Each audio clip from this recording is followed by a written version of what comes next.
We're moving right along in this chapter, and now we're going to be talking about hydrates.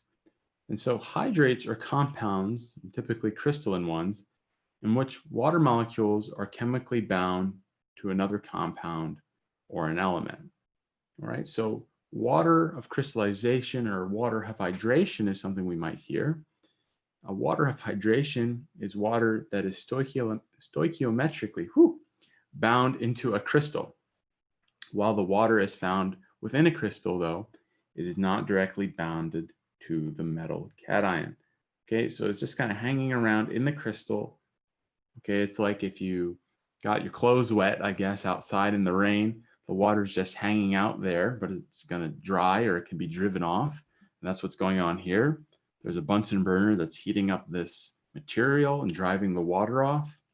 Okay, and when the water is driven off, then the compound would be considered anhydrous, a compound with no water in its structure.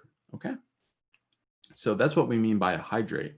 But in this section, we want to be able to name hydrates. So how do we do that? Well, first, let's look into the formulas of hydrated compounds. It's the formula of an ionic compound, which we talked about in the last two videos, followed by the number of water molecules that crystallize with each formula unit of the anhydrous compound, separated by a dot. So example here, this is calcium sulfate dihydrate. So the calcium sulfate part of the name refers to this ionic compound here that we named before in the last video, or we named similar things. I can't remember if we did calcium sulfate or not. And then the hydrate here, okay, is listed here. So there's a dot, and then there's water molecules after that, okay?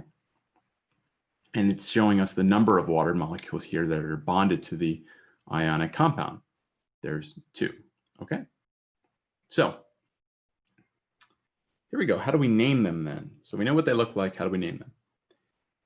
Well, go back to our video on naming binary molecular compounds and get that list of prefixes in front of you. Okay, get your notes on that section.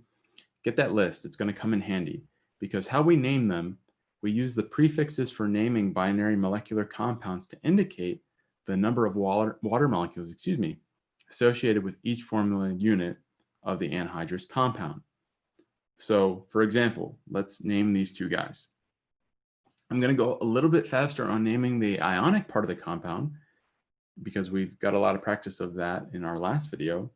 So this ionic part of the compound is going to be magnesium sulfate, okay, is this part right here. And that, I'll just write it out for us. That's a magnesium ion and a sulfate ion, okay? And then if you look on your list of naming binary molecular compounds, a 7 there is going to be a hepta. So we're going to say this is heptahydrate.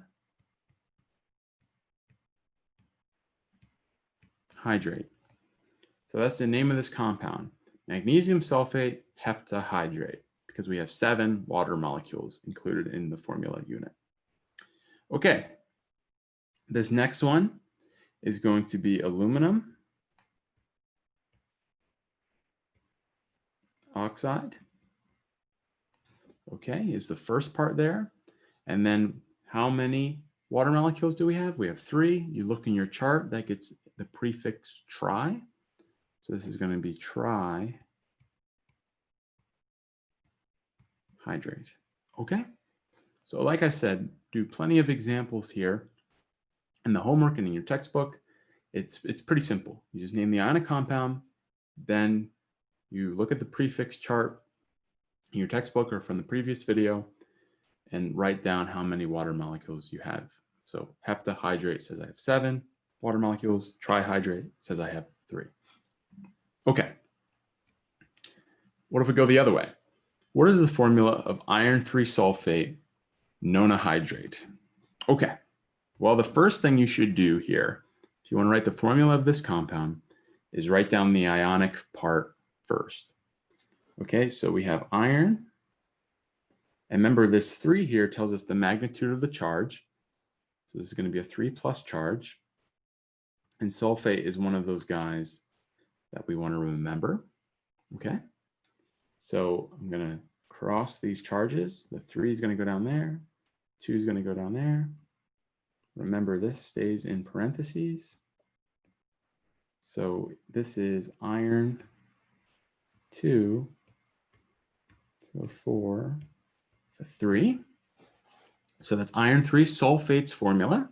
And if you're wondering how I got that, go back to our videos on ionic compounds. Then there's going to be a dot. Okay. Trying to draw the best dot I can in this program. There you go. Okay. And then look in your prefix chart. This indicates that I have 9 water molecules. Nona hydrate. Okay. So this is the formula right there. So that's it for naming hydrates and writing their formulas. And then we're going to go actually kind of back. And I realize in your textbook, I put these sections together based on a slightly older textbook. So this is section coming up. It's going to be section 6.8 in your textbook. It's listed as 6.5 here, but we're going to be talking about how to name acids. So see you then.